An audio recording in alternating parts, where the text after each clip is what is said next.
তাহলে চলুন ঘটনাটা শুরু করি। ঘটনাটা আমাকে পাঠিয়েছে, আবারও বলে নিচ্ছি, ঘটনাটা আমাকে পাঠিয়েছে মাহিম হাসান। তো ঘটনাটা সে আমাকে যেভাবে পাঠিয়েছে আমি আপনাদেরকে ঠিক সেভাবেই শোনাচ্ছি। আমার সামনে সে ঘটনাটা লিখিত আকারে পাঠিয়েছে, তো সেভাবেই আমি আপনাদেরকে পড়ে শোনাচ্ছি। আশা করি ঘটনাটা আপনাদের সবারই বেশ ভালো লাগবে। আসসালামু আলাইকুম বারুফ ভাই, আশা করি ভালো আছেন এবং ভবিষ্যতেও যেন সুস্থ ভালো থেকে আমাদেরকে ভিডিও দিতে পারেন সেই দোয়াই রইল। প্রথমে দুঃখ প্রকাশ করছি যে লেখাতে কোনো ভুল বা টাইপে কোনো ভুল থাকলে তার জন্য আগে থেকেই সরি। প্রায় 1 বছর আগের কথা। আমি আজকে যে ঘটনাটি বলবো সেটা একটা সত্যি ঘটনা। আমি ঘটনাটি শুনেছি আমার এক চাচার কাছ থেকে। তিনি পেশায় একজন কন্ট্রাক্টর।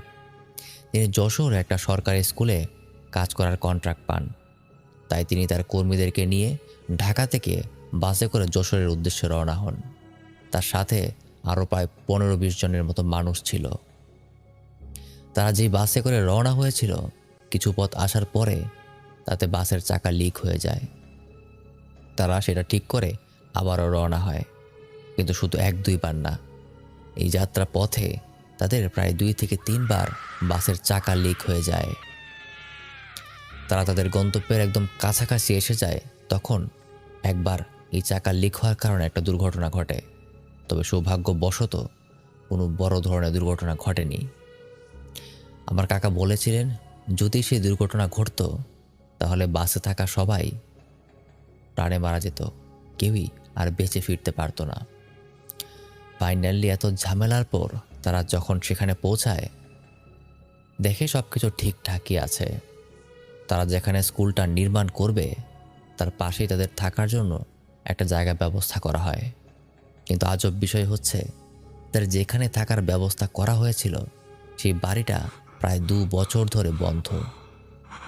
কিন্তু বাড়িটা একটা নির্জন জায়গায়, আর পাশে বেশ বড় বাঁশঝাড়। বাড়ির ভেতরে ঢুকে দেখলাম যে বাড়িটা পুরোপুরি ময়লা দিয়ে ঠাসা। তাই আমরা সবাই মিলে সেটা পরিষ্কার করলাম। বাড়িতে মোট 4টি রুম, একতলা বাড়ি। বাড়ির পাশেই একটা কবরস্থান এবং ওখানে বাড়িতে ঢোকার জন্য মাত্র একটা গেট, যেটা আবার কবরস্থানের ঠিক সাথেই। যাই হোক, সেদিন থেকে রাত হয়ে যায় এবং রাতে সবাই গল্প করতে লাগলাম। হঠাৎ করে দেখি বাড়ির পাশে যে কবরস্থানটি আছে সেখানে একটা মাত্র টিউবওয়েল। আর টিউবওয়েল থেকে সেখান থেকে আমরা সবাই পানি নেই। কিন্তু হঠাৎ যখন দেখি কলটি কে জানি চাপছিল, তখন প্রায় রাত 11:30 হবে। যেহেতু সেখানটা একটু গ্রাম, তাই সেখানকার মানুষ একটু তাড়াতাড়ি ঘুমিয়ে যায়। 11:30 মানে তখন অনেক রাত। এত রাতে জোরে জোরে কল চাপার আওয়াজ শুনে আমরা সবাই একটু ভয় পেয়ে যাই। যেহেতু 4টা রুম ছিল, এক এক রুমে আমরা প্রায় 5-6 জন করে থাকি। কিন্তু অনেকক্ষণ যাবৎ এই কল চাপার আওয়াজ শুনে আমরা একটা সাধারণ মানুষের এতক্ষণ যাবৎ কল চাপার আওয়াজ শুনি, আমরা একটা সাধারণ মানুষ দ্বারা এতক্ষণ কল চাপা সম্ভব না। আমরা তাই একটু ভয় পেয়ে গিয়েছিলাম। কিন্তু আমাদের মধ্যে একজন ছিল যার বাড়ি ছিল কুমিল্লায়। সে এসব ভয় পেত না। সে রুমের দরজা খুলে বাইরে বাতি জ্বালিয়ে দেখতে গেল এই কলের কাছে, কিন্তু তখন আর কোনো আওয়াজ নেই। সে একাই গেছে, ওর সাথে কেউ যায়নি। আমরা সবাই দরজার সামনে ছিলাম। কিন্তু অবাক করার বিষয় হলো, প্রায় 1 ঘন্টা যাবৎ কল চাপার পরেও সেখানে যাওয়ার পর কোনো পানি দেখতে পাওয়া যায়নি। এমনকি ওই টিউবওয়েলে কোনো পানি ছিলই না।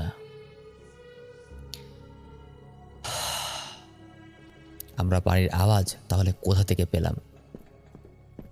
আর সাথে যেহেতু কবরস্থান, সেটাও সবার মনে একটু একটু করে ভয় দিচ্ছিল। এরপর সবাই রুমে ফিরে আসি। আগে 4 রুমে ছিলাম। এই ঘটনার পর আমরা 2 রুম বাদ দিয়ে সবাই মিলে কোনো রকমে 2 রুমের মধ্যেই থাকার চিন্তা করি। তারপর সবাই খাওয়া দাওয়া শেষ করে সেদিনের মতো ঘুমিয়ে যাই। কিন্তু রাত যখন প্রায় 3টা বাজে, তখন হঠাৎ আমার ঘুম ভেঙে যায়। আর ওই রুমে কেমন একটা জানি আওয়াজ হয়। নিজের বুকের উপর একটু ভারী ভারী লাগছিল। মনে হচ্ছিল কেউ আমাকে একদম চেপে ধরে রেখেছে। এবং আবার সেই কল চাপার আওয়াজটা আমি শুনতে পাই।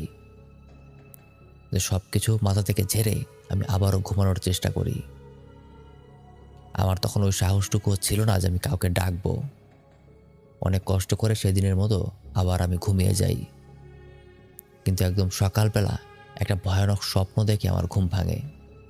স্বপ্নটা ছিল এমন যে একজন কালো মহিলা কালো পোশাক পরা অবস্থায় আমাকে সে বলছে, এই জায়গাটা ছেড়ে চলে যা, এই কাজটা তুই বন্ধ করে দে। এই মহিলার বলার পরপরই তার মুখ থেকে কালো কাপড়টা সরে যায়। তার ভয়ানক মুখ দেখে আমি ভয় পেয়ে যাই। মহিলাটা ছিল বয়স্ক, মুখে মাংস নেই বললেই চলে। মনে হচ্ছিল একদম পুড়ে যাওয়া চেহারা। এটা দেখে আমার ঘুম ভেঙে যায়, কিন্তু আমি ওঠার পর কাউকে এসব কিছু বলি না। সেদিনের মতো যে যার কাজে লেগে যায়। যেখানে স্কুলটা নির্মাণ করা হবে সেখানে গিয়ে দেখি এটাও একটা নির্জন জায়গা, তেমন মানুষজন নেই। আমরা আমাদের মতো কাজ শুরু করলাম, কিন্তু আমাদের কাজে যেন একের পর এক বাধা আসতে শুরু করে। আবার প্রথম যখন মাটি খনন শুরু করি, মাটি খনন করার পরে দেখা যায় মাটির নিচে একটু পরপরই মরা মানুষের হাড়গোড় খুঁজে পাওয়া যাচ্ছে। এরকম আরও অনেক কিছুই আমরা খুঁজে পেয়েছিলাম, যেগুলো প্রত্যেকটাই বেশ ভয়ানক ছিল। এভাবে কাজ করার 5 দিন চলে যায়। এই 5 দিন সব কিছু ঠিকঠাক মতোই যাচ্ছিল। ঠিক 5 দিন পর, সেই দিন বারটা ছিল শনিবার, একজনকে তখন বাজারে পাঠিয়েছিলাম। সে বাজার থেকে ইলিশ মাছ কিনে আনে, কিন্তু মাছ কাটার জন্য কেউ রাজি হয়নি। শেষমেশ সেই কুমিল্লার ভাইটাই মাছ কাটতে বসে। সেই রাতে ছিল আমাদের ওখানে শেষ রাত। মাছ কাটার পর কুমিল্লার ভাই যখন হাত মুখ ধুতে ছাদে যায়, কিছুক্ষণ পরে অনেক জোরে একটা শব্দ হয়। ভাইটার নাম ছিল রাব্বি। রাব্বির আওয়াজ শুনে আমরা ছাদে গিয়ে দেখি যে ছাদের এক কোণায় পড়ে আছে, অজ্ঞান হয়ে পড়ে আছে। ওকে পানি দিয়ে ওঠানোর পর সে কেমন জানি অদ্ভুত আচরণ করতে শুরু করে। আমরা ছাদে গিয়ে গোসল করে যেখানে কাপড় শুকাতে দিয়েছিলাম, দেখি সে ওখানেই অনেক ভয়ে কাঁপাকাঁপি করছে। সে শুধু বলছিল, এখানে থাকা যাবে না, এখানে অনেক বড় বিপদ আছে, এখানে কিছুতেই থাকা যাবে না। আর এসব বলতে বলতে একটু পরপরই সে আবার বেহুশ হয়ে যাচ্ছিল। তখন সময় প্রায় সন্ধ্যা 7টা থেকে 7:30 হবে। রাব্বির এই আচরণ দেখে আমরা সবাই বেশ ভয়ে আছি। কিছুক্ষণের মধ্যেই খবর আসে আমার 5 বছরের ছেলে অসুস্থ, তার অবস্থা অনেক খারাপ। তাই আমি ঢাকা যাওয়ার উদ্দেশ্যে যখন রেডি হচ্ছি, তখন প্রায় সময় রাত 11টার কাছাকাছি। সেদিন শনিবার হওয়ায় এত রাতে আর কোনো বাসও ছিল না। এখন কি করব? সকালে যাওয়ার জন্য অপেক্ষা করছি।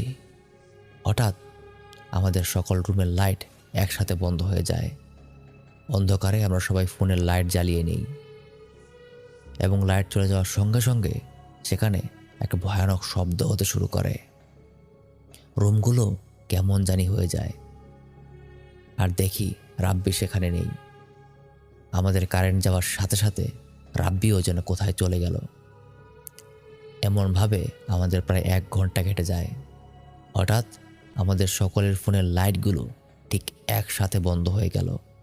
এটা কিভাবে হলো ঠিক আমরাও সেটা বুঝতে পারছিলাম না। কিন্তু ফোনের লাইট বন্ধ হওয়ার কিছুক্ষণ পরে আবার অটোমেটিক কারেন্ট চলে আসে। আর কারেন্ট আসার সাথে সাথে দেখি রাব্বিও আমাদের রুমে যেমনটা ঠিক আগে ছিল সেভাবেই এক কোণায় বসে আছে। সব ঠিক হবার পর খাওয়া দাওয়া শেষ করে সবাই রাতে ঘুমাতে চলে যাই। সবাই যখন ঘুমেছিল, হঠাৎ একটা বিকট শব্দে আমার ঘুম ভেঙে যায়।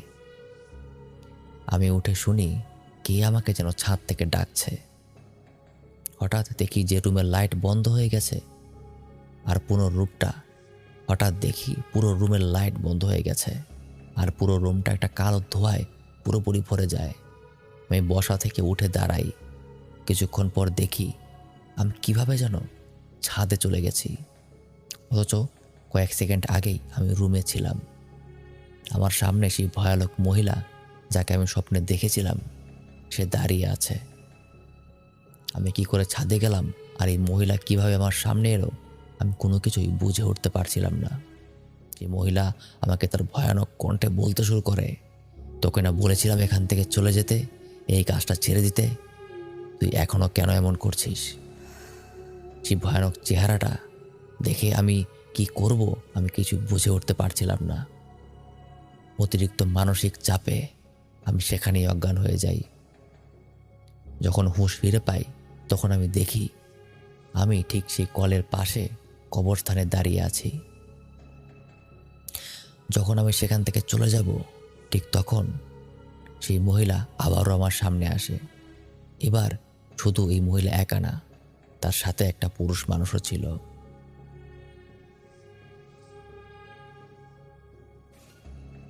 আমার সামনে এসে তারা দুজন দাঁড়ায়। তার দুজনের মুখ এক ভয়ানকভাবে পোড়ানো, যেন তাদের চেহারা একদম মাংস বা চামড়া কিছুই ঠিক মতো দেখানো যাচ্ছে না। অনেকটা মানুষের মুখ পুড়ে গেলে যে অবস্থা হয় ঠিক তেমনটাই ছিল তাদের দুজনের চেহারা। জায়গায় জায়গায় মাংস নেই, মুখের ভেতর থেকে হাড় দেখা যাচ্ছিল। তারা দুজন একসাথে বলছে, এখনো সময় আছে, এখান থেকে চলে যা, সবাই এখান থেকে চলে যা। এর কিছুক্ষণ পরেই আমি আবার জ্ঞান হারিয়ে ফেলি।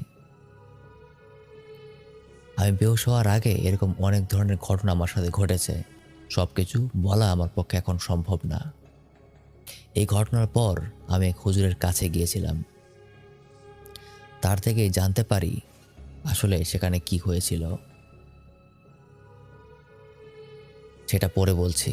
হুজুর আমাকে কিছু দোয়া পড়ে আমাকে ফু দেন। শুধু আমি না, ওই রাতে আমার কর্মীদের সাথেও বিভিন্ন ধরনের ঘটনা ঘটেছে, বিশেষ করে রাব্বির সাথে। তারপর সেদিনই আমরা সিদ্ধান্ত নেই যে আমরা এখানে আর কাজ করব না। এই উদ্দেশ্য নিয়ে ঢাকায় ফিরে যাওয়ার জন্য রেডি হই। যাই হোক, হুজুর যেটা আমাকে বলেছিল আর গ্রামবাসীর কাছ থেকে আমরা যারা জেনেছিলাম এখন সেটা বলি। আসলে যে জায়গাটায় আমরা থাকছিলাম সেই জায়গাটায় আগে একটা শ্মশান ঘাট ছিল। এখানে মৃতদেহ পুরানো হতো। এই জায়গাটার যে মালিক ছিল সে একদিন এই শ্মশান ঘাট বাদ দিয়ে সেখানে বাড়ি নির্মাণ করে। ওই বাড়ির মালিকের একজন স্ত্রী ছিল। বাড়িটা যেদিন পুরোপুরি তৈরি হয়ে যায় তার প্রথম দিন ওই বাড়িতে ওই পুরুষ লোকটি আর মহিলাটি রাতে ছিল, কিন্তু যখন সকাল হয় তখন আর তাদের কোনো খোঁজ পাওয়া যায়নি। তার প্রায় 6 মাস পর্যন্ত এই বাড়িটা বন্ধ ছিল। তারপর এখানকার মানুষ সিদ্ধান্ত নেয় যে বাড়িটা ভাড়া দিবে আর ভাড়া থেকে যে টাকা পাওয়া যাবে সেটা এতিমখানায় দিয়ে দিবে। সেই সিদ্ধান্ত অনুযায়ী তারা ভাড়াও দিয়ে দেয়। কিন্তু এই বাড়িটা যেই ভাড়া নিয়েছে কেউই সেখানে এক রাতের বেশি থাকতে পারেনি। এসব কথা শুনে আমরা সবাই ভয় পেয়ে আমার কর্মী নিয়ে আমরা সেদিনই ঢাকা ফিরে আসি। ঢাকা ফিরে যে যার মতো থাকতে শুরু করি। কিন্তু এরপরও আমি প্রায় 1 মাস অসুস্থ ছিলাম। কোনো কিছুই ভালো লাগতো না। রাতে ঘুমালে শুধু সেই বৃদ্ধ মহিলার চেহারাটাই আমার সামনে ভাসতো। এরকম করে 1 মাস পর আমার এলাকার এক হুজুরের মাধ্যমে আমি সুস্থ হয়ে উঠি। আমার ছেলেও দুদিনে বেশ সুস্থ হয়ে গেছে।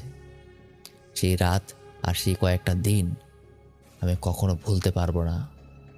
আমার সারা জীবন সেই স্মৃতি মাথায় থাকবে। এটাই আমার জীবনের সবচেয়ে বড় ভয়। তো এটাই ছিল মাহিম হাসানের পাঠানো ঘটনা। এটা পুরোটাই সে তার চাচার কাছ থেকে শুনেছে এবং চাচা ঠিক যেভাবে বলেছে সেভাবেই মাহিম আমাকে জানিয়েছে। আমি আবারও মাহিম হাসানকে অনেক ধন্যবাদ দিচ্ছি তার এই ঘটনাটা আমার সাথে শেয়ার করার জন্য। আশা করি এই ঘটনাটা আপনাদেরকেও বেশ ভালো লেগেছে। আর ঘটনাটা শুনেই বোঝা যাচ্ছে যে এই ধরনের ঘটনা বেশ বাস্তব ঘটনা। আমি নিজেও এরকম বেশ কিছু ঘটনা জানি যেরকম মোটামুটি প্রায়ই হয়।